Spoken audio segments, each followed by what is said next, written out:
Wali Sya'rawi itu yang dari Mesir. Dia bilang apa? Jangan kalian takut dengan musibah, jangan kalian takut dengan masalah bencana. Itu sunnatullah yang Allah turunkan, kata dia. Tapi takutlah kalian kalau sudah tidak ada rasa takut kepada Allah. Itu musibah yang terbesar. Betul, Pak. Takutlah kalian di hatimu kalau sudah tidak ada takut kepada Allah Subhanahu wa taala. Kalau sudah tidak ada takut kepada Allah, maksiat. Kalau sudah maksiat, itulah turun tadi itu musibah. Itu ulama bilang gitu. Kalau sudah tidak ada takut kepada Allah, pasti kau buat maksiat. Kau dah buat maksiat, nah kita telah mengundang bencana. Kita sendiri yang mengundang.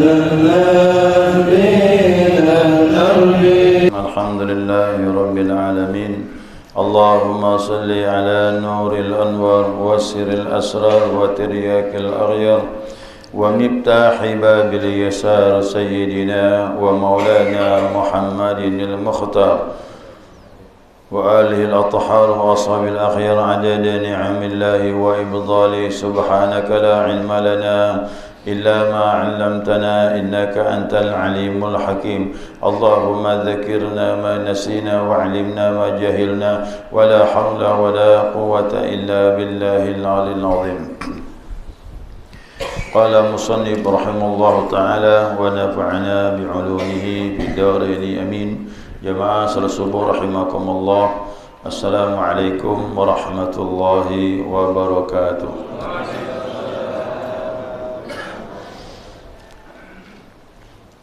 Alhamdulillah, senantiasa kita mengucapkan puji dan syukur kita kepada Allah.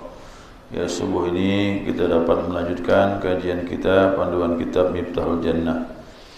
Kemarin ya, makna ketuhanan ya, dalam kalimat la ilaha illallah itu dibagi menjadi dua. Yang pertama, istighna'ul ila an kulli ma siwa, tidak berhajat atau Allah kaya kepada segala sesuatu selain dirinya. Yang kedua, ibtiqaru kulli ma siwahu ilaihi, berhajat atau memerlukan segala sesuatu selain Allah kepada Allah Subhanahu wa taala. Atau lebih mudahnya, istighna itu Allah kaya, dia tak perlu dengan makhluk. Adapun ibtiqar, makhluk memerlukan Allah. Sama kan? Kaya dia tak perlu makhluk, ibtiqar makhluk perlu Allah. Nah, sekarang dibagi mana saja yang masuk dalam istighna'ul ila an kulli ma siwa. Ya.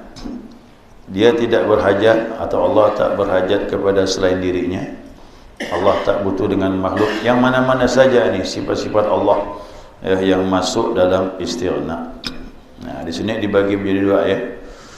Nanti kesimpulannya la mustaghniya an kulli ma siwahu illallah. Kembali gitu nanti hasilnya. Tidak ada yang kaya dari selain dirinya kecuali hanya Allah. Jadi Allah tu kaya betul. Dia tak perlu kita. Apa sebab? Nah, di sini dimasukkan. Masuk dalam istighna'ul ilahi an kulli ma siwa ada 11 sifat dari sifat 20. Dipisah ni bagi dua. Ya, ada 11 sifat. Yang pertama wujud. Nah, sifat wujud ini udah dia kaya, dia udah ada dan adanya tanpa sebab. Ya, pada saat makhluk belum ada, Allah sudah ada. Ada Allah tanpa sebab. Nah, berarti dengan begitu dia eksis sudah. Dia tak perlu makhluk karena sebelum ada makhluk dia sudah ada. Ya. Tambah lagi qidam. Qidam kan dia wujud tak ada awal. Ya. Sedangkan makhluk Bagaimana mungkin wujud yang tidak ada awal memerlukan wujud yang ada awal?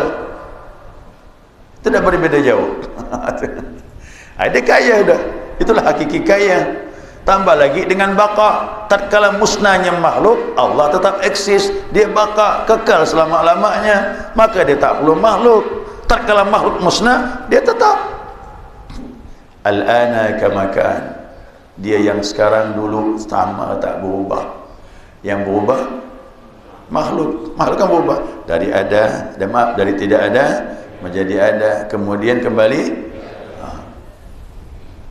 Dah, dengan kidam baka dah dia tak perlu sama makhluk ini. Kaya dia. Kemudian lagi qiyamuhu ta'ala bi nafsihi. Dia berdiri sendiri, tak perlu bantuan siapa pun.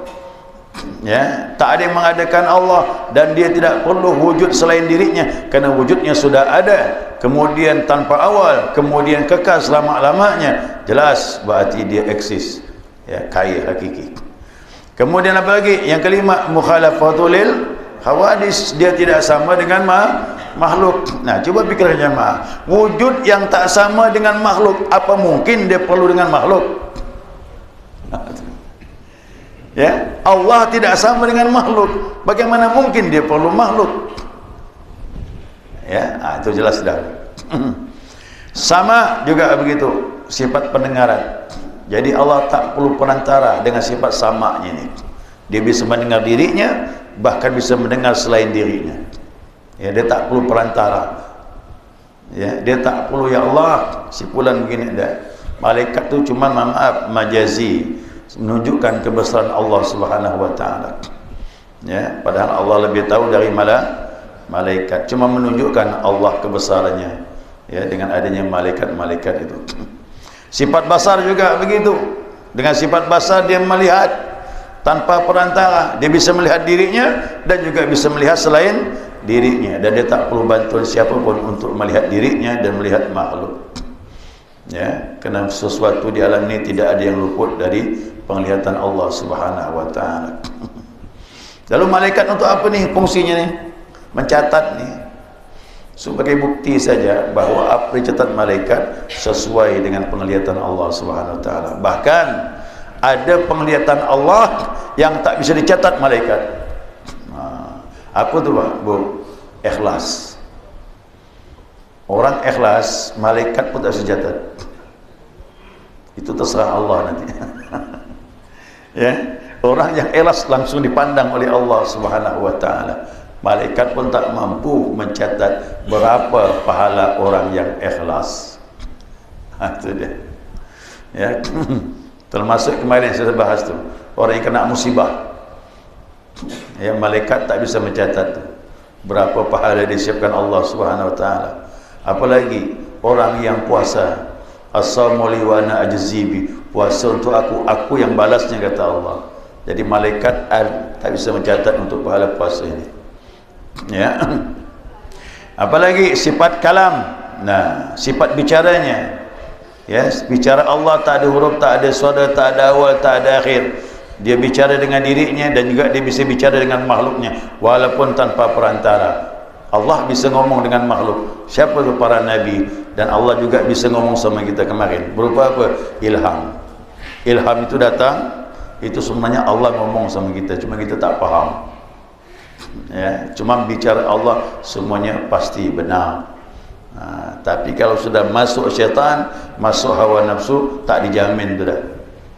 Makanya sebaik-baiknya pembicaraan yaitu bicaranya Nabi kita Muhammad SAW. Kerana bicara Nabi dituntun oleh sifat kalam Allah Subhanahu wa taala.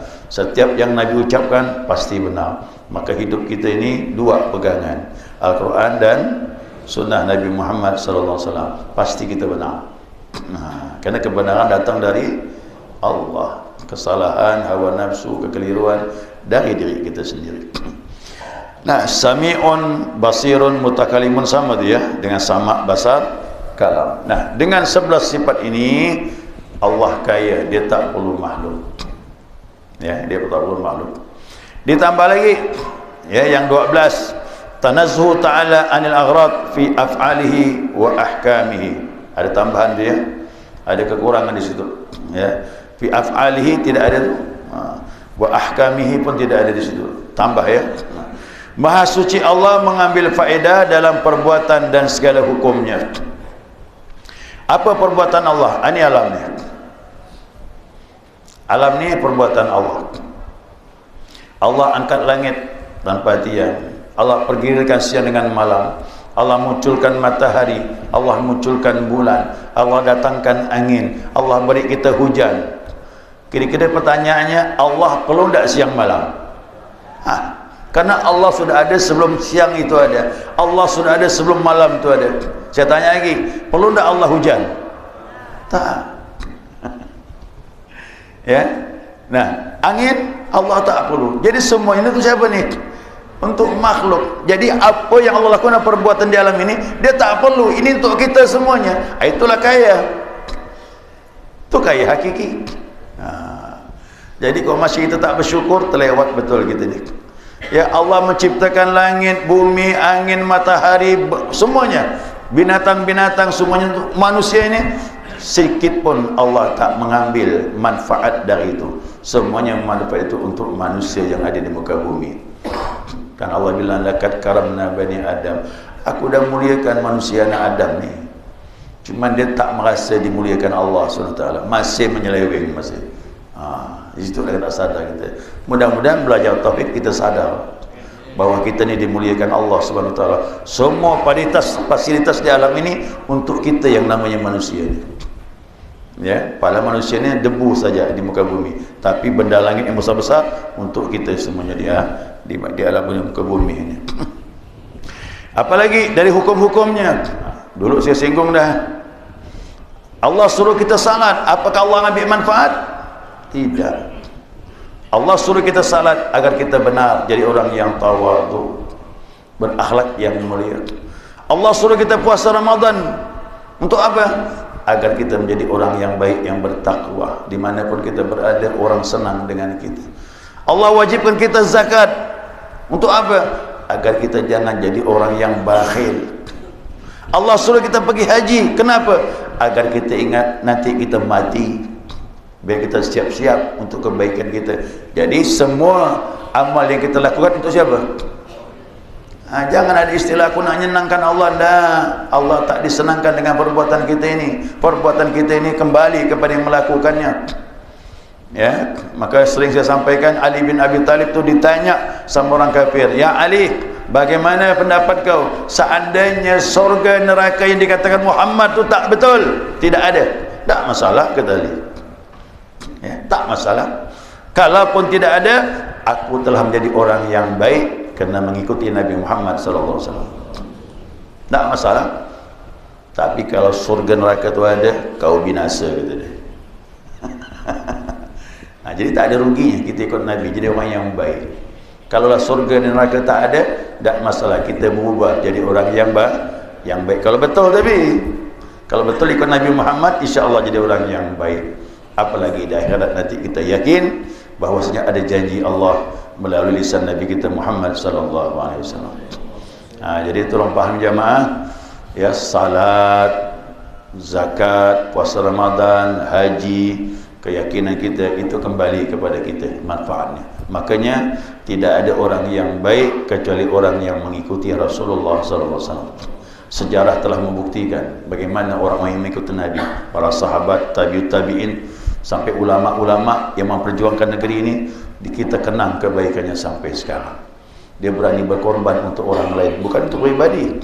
Ya, itulah kelebihan kalau kita faham betul ajaran Islam.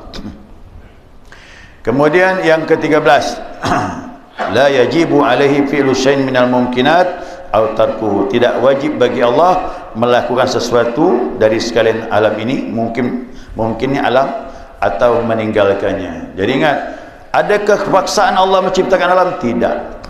Adakah yang menyuruh Allah menciptakan alam ini? Tidak. Jadi bagaimana? Jaiz bagi Allah. Mau Allah ciptakan boleh, tak ciptakan boleh. Berarti alhamdulillah, termasuk kita ni jaiz.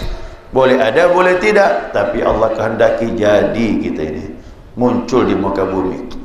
Bahkan subuh ini kita berkumpul di Masjid Al-Ikhwan dengan kehendak Allah Subhanahu wa ta'ala.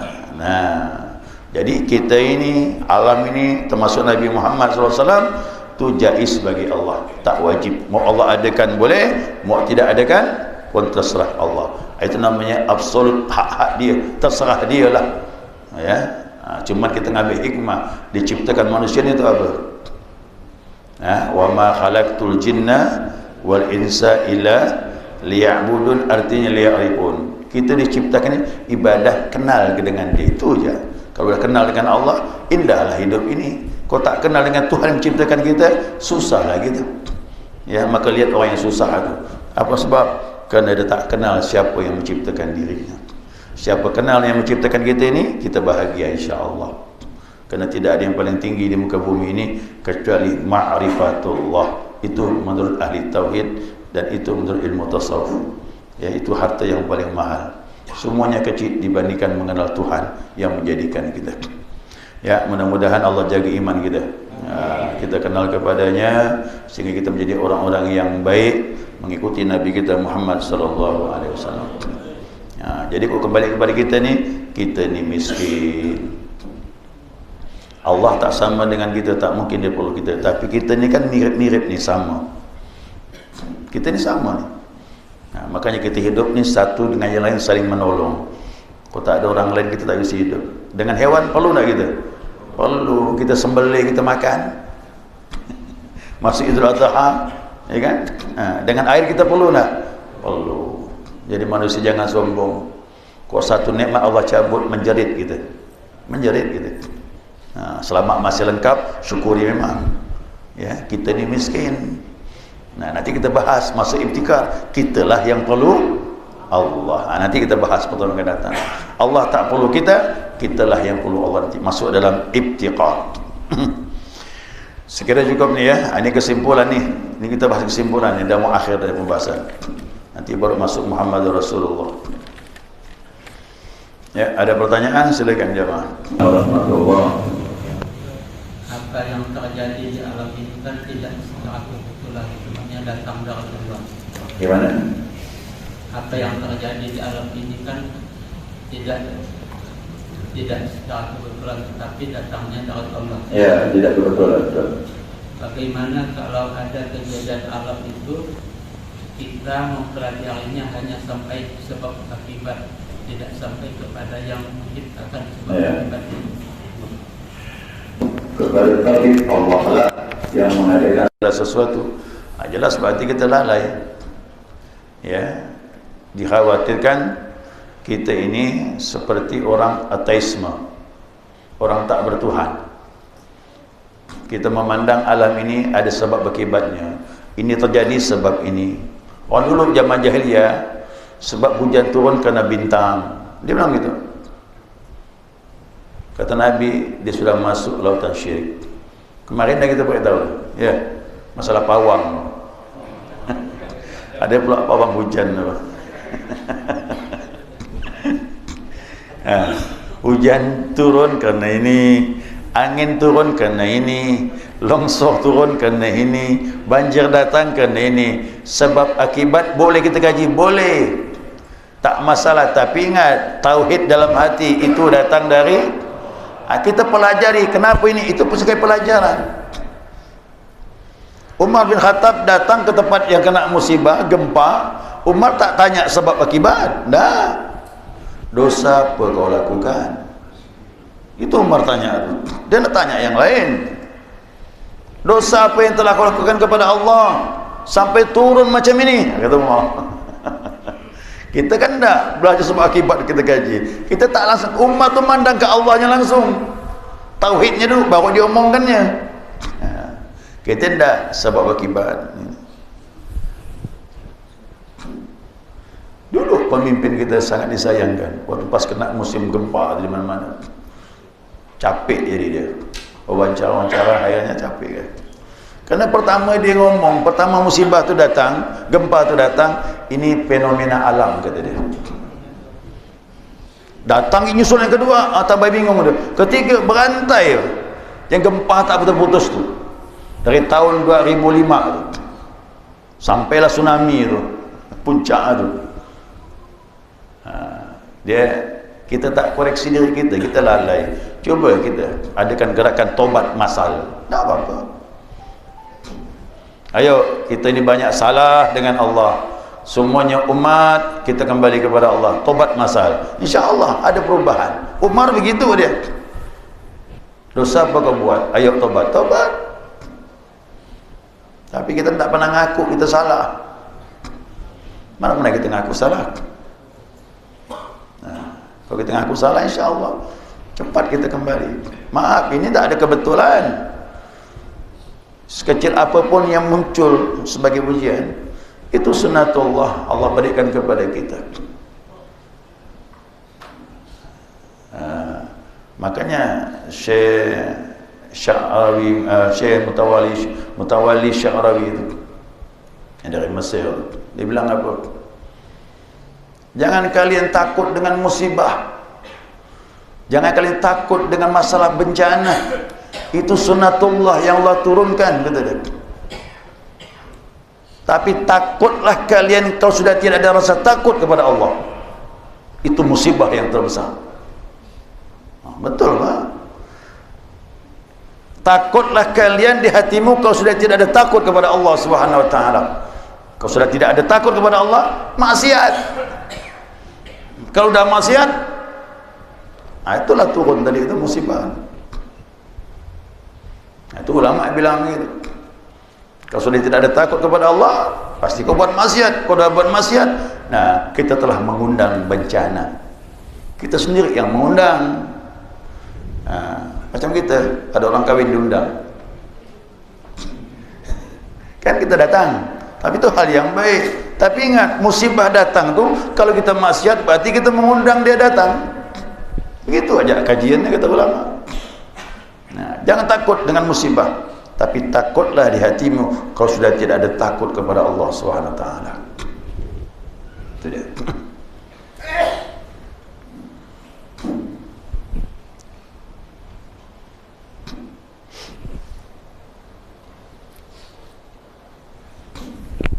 Jadi hal sekecil apapun kau paham tauhid, Pak, kita merenung itu semuanya dah.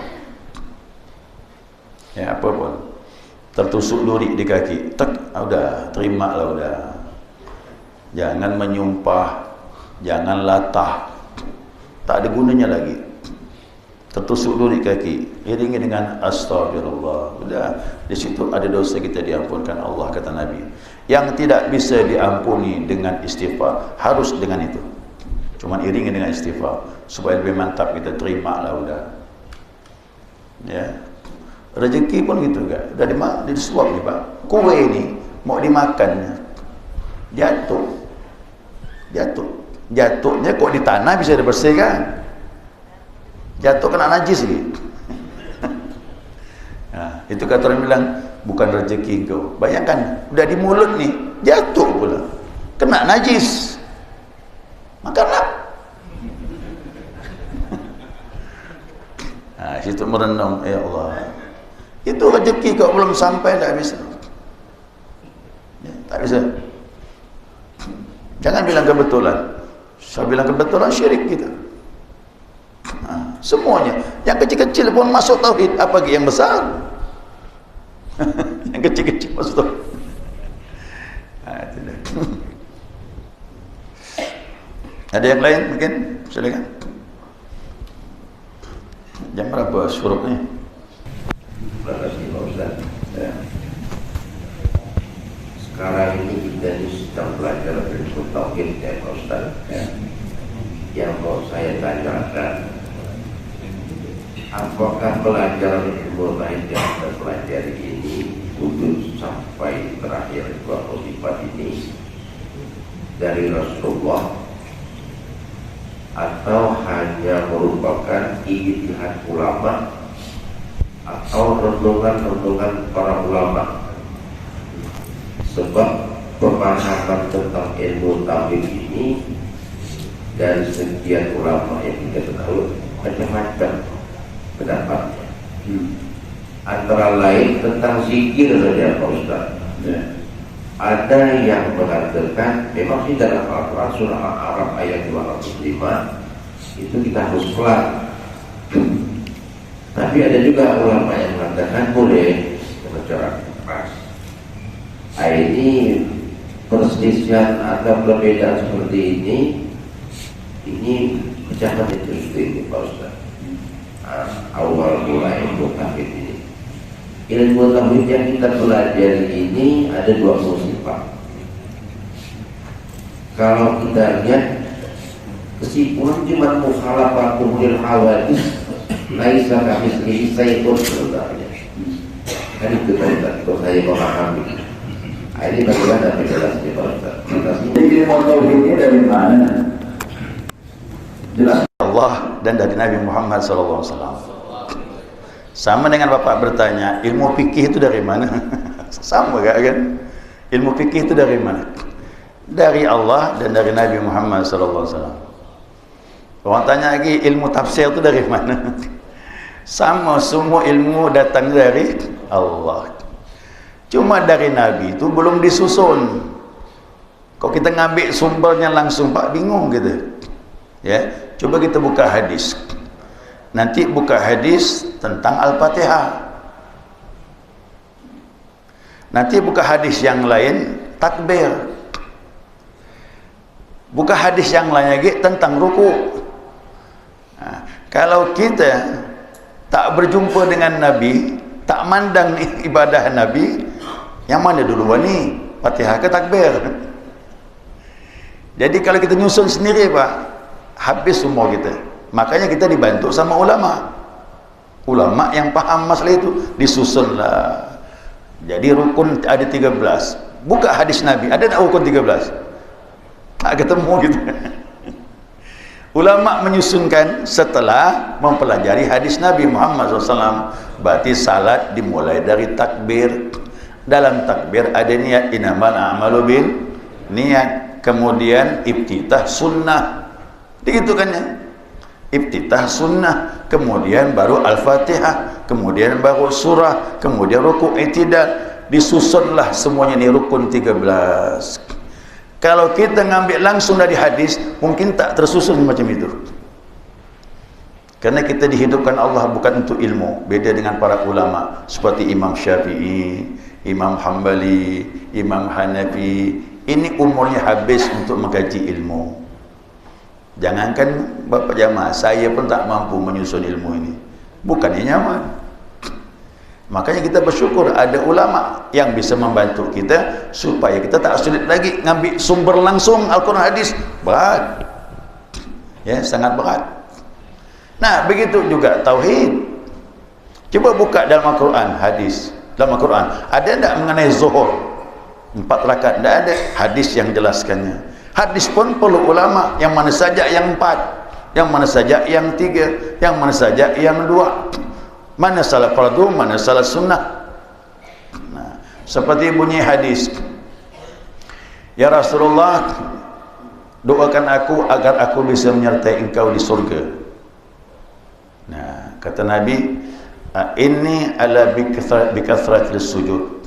Tolonglah aku untuk memperbanyak sujud.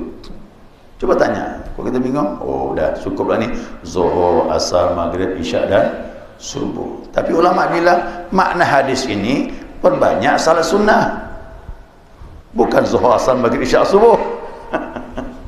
Nah, jadi semakin banyak kita sujud kepada Allah, maksudnya perbanyaklah salat subuh. Kalau kita ambil kesimpulan sendiri, wah salah kita, bisa bingung kita. Nah, makanya ulama membantu kita ini. Tersusunlah ilmu fikih. Ya, kok hadis itu bahan bakunya belum tersusun, tapi ilmu fikih udah tersusun dah. Nah, ya. Nah, tauhid juga begitu. Ya. Buka Al-Quran, ada tak wujud? Tak ada. Wujud kidam bakak tak ketemu kita. Tapi isyaratnya ada. Maka ulama bantu. Apa bukti adanya Allah? Huwallazi khalaqas samawati wal arda wa ma bainahuma. Dialah yang menciptakan langit dan bumi. Ya, dan apa yang ada di antara keduanya. Adanya alam ni bukti adanya. Maka ditetapkan wujud, dibantu kita itu. Oh, wujud ada Allah. Apa sebab? Adanya alam ini dia yang mengadakan. Qidam dibedakan lagi dengan kita ni. Sama ke dengan kita? Tidak, dia sudah ada sebelum ada makhluk. Kalau kita tak faham ini, berarti kita menyamakan dengan Allah. Berarti Allah ada awal, mustahil. Kalimat-kalimat ini muncul dari ulama. Kenapa?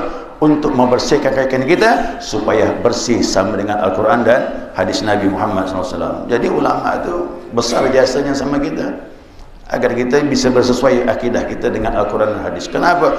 Kita tak mampu menggali langsung, kita dibantu oleh ulama. Jelas ya? Kemudian masalah zikir. Gimana zikir ni? Pendapat ulama sebenarnya tak ada masalah perbedaan, cuma kita tak faham saja. Ya, buktinya ada ngangkat suara, ada hadisnya. Inna raf'as sauti bi dzikri yansrifun nas minal maktubah kana al ahdi Rasulillah sallallahu alaihi wasallam. Hadis Bukhari lagi, Abdullah bin Abbas. Kata Abdullah bin Abbas, mengangkat suara setelah berzikir selesai salat fardu itu terjadi di masa Rasulullah sallallahu alaihi wasallam. Dah jelas lah. Berarti mengangkat suara salah ke? Enggak.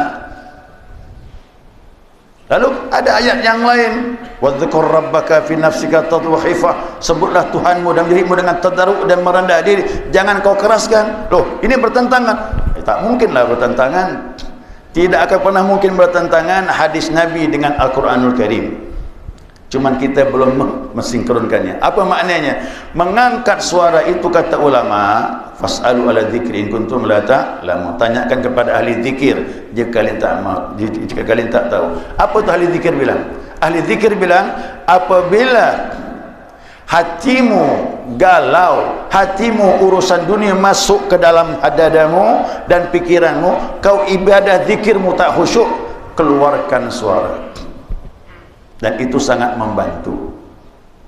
Tapi kalau hatimu sudah hidup bersama Allah, maka tak perlu kau keraskan, sebut dalam dirimu, kau akan merasakan nikmat bersama Allah.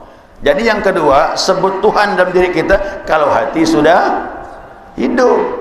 Apa makna hidup? Penyakit tak ada lagi. Yang buat penyakitnya apa? Dengki masih ada, sombong masih ada, merasa lebih baik, lebih alim dari orang lain masih ada. Oh, ini penyakit pak. Kita zikir banyak pun tak terasa nikmat. Zikir pelan-pelan malah ngantuk kita. Lepas tasbih dari tangan. Subhanallah. Itu tidur. Karena hati kita galau. Urusan dunia masih banyak masuk.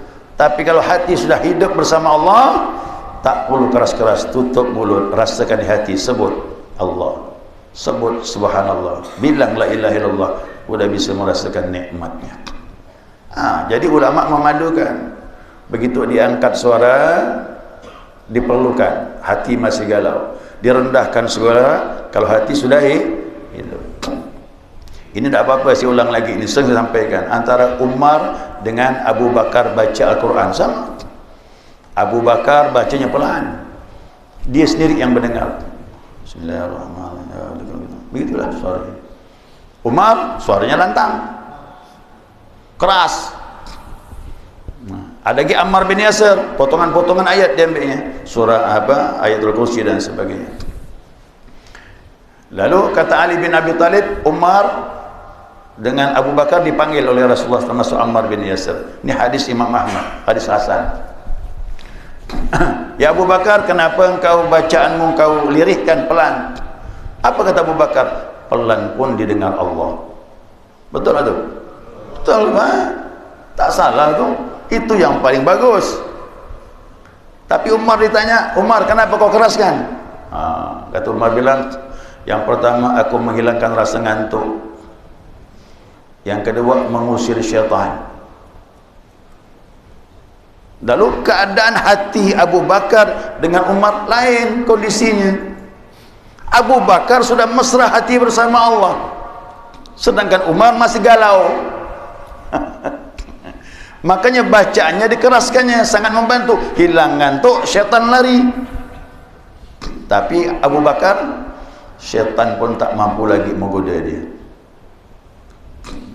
Kan Nabi pernah bilang, kalaulah iman umatku pada saat ini, jadi di Mekah tu sama Madinah gabung, kalau ditimbang dengan iman Abu Bakar, niscaya iman Abu Bakar lebih berat. Ayo, macam mana tu lah? Bingung kita kan? Berarti Abu Bakar imannya dengan Allah tak diragukan lagi, mesra dia. Makanya bacanya lirih pelan. Makanya saya tak berburuk sangka kalau ada orang yang bacaannya pelan, mungkin hati dia sama Abu Bakar. Ya. Seperti hati Abu Bakar. Baik sangka je lah udah. Nah, saya sih hati saya masih macam Umar. Maka jika saya bersuara, baca salawat bersuara dan sebagainya, sangat terasa nikmat. Dengan bersuara nikmat. Tapi kalau pelan, ngantuk saya.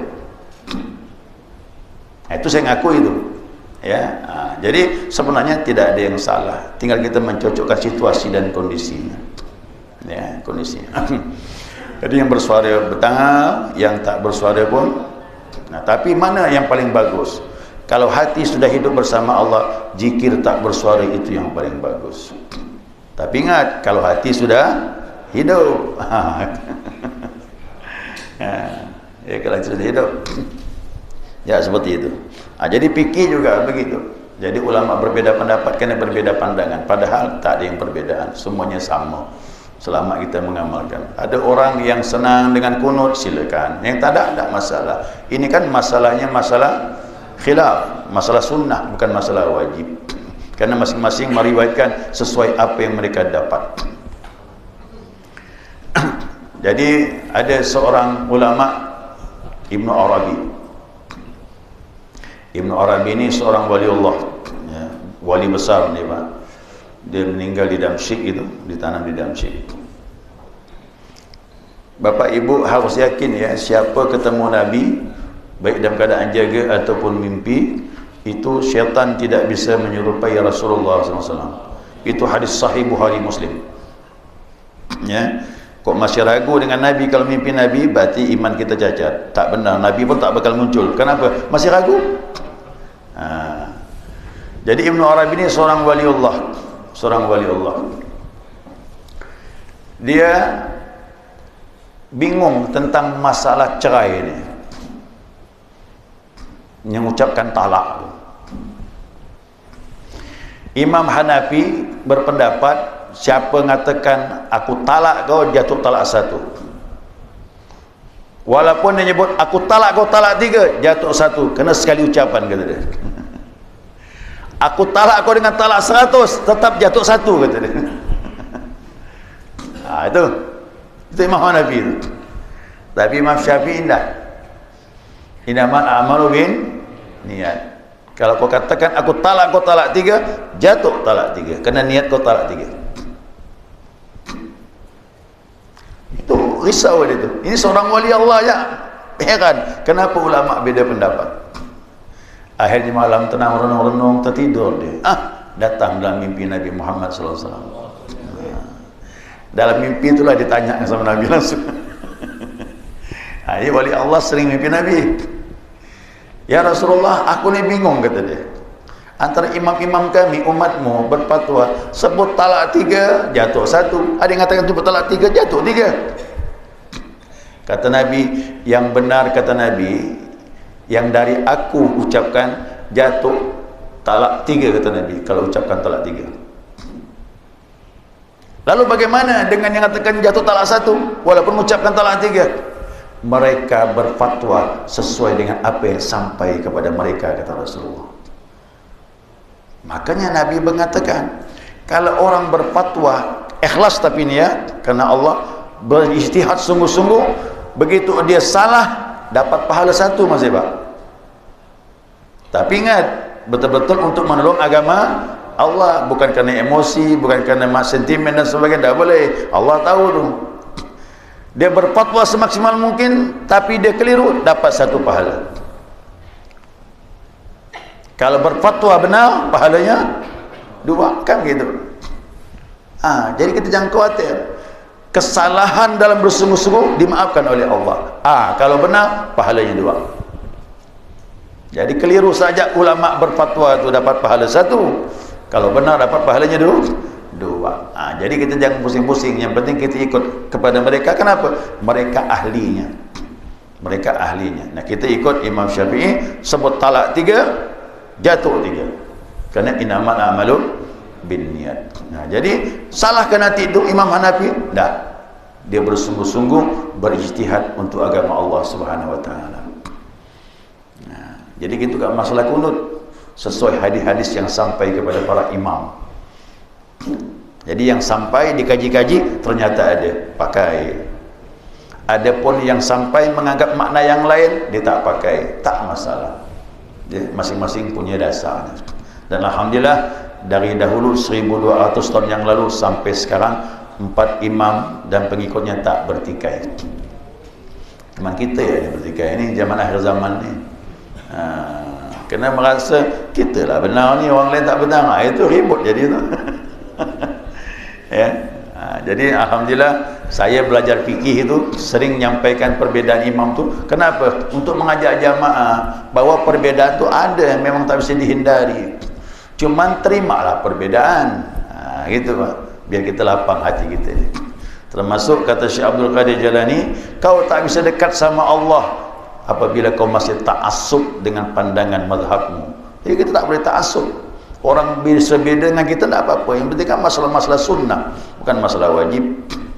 Jadi zikir juga begitu. Zikir juga begitu. Saya dulu begitu.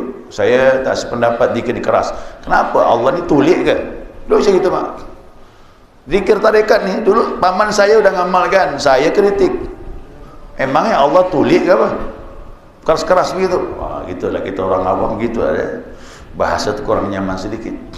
Tapi setelah saya kaji, oh ternyata zikir keras itu sangat membantu hati. Sangat membantu hati. Allah bilang hati kita ni, hati keras ni apa penyakit tadi? Faqasat qulubuhum min ba'di dzalik fahiya kal hijara. Hati mereka setelah itu keras, bahkan lebih keras dari batu kata Allah. Ulama bilang batu tu keras. Nabi Musa memukul tongkatnya ke batu pecah, pukulannya keras. Kita juga begitu. Kalau hati lebih dahsyat, lebih keras daripada batu, dipukul juga dia. Tak bisa pelan-pelan. Tongkatnya apa? La ilaha. Untuk hati itu tongkatnya. Ya, kalau batu betul tongkatnya besi. Pecah dia. Ya, insya-Allah. Seperti itulah dia. Jadi banyak bahasa kinayah dalam Al-Quran. Sepenting kita kalau faham, selamatlah kita. Kalau tak faham, kita akan tambah bingung. Tak apa-apa bingung, yang penting diam je. Lebih selamat. Ya, sampai kita tahu nanti insya-Allah dibukakan Allah Subhanahu wa taala. Baik, sekali itu subhanakallahumma wa bihamdika asyhadu an la ilaha illa anta astaghfiruka wa atubu ilaik.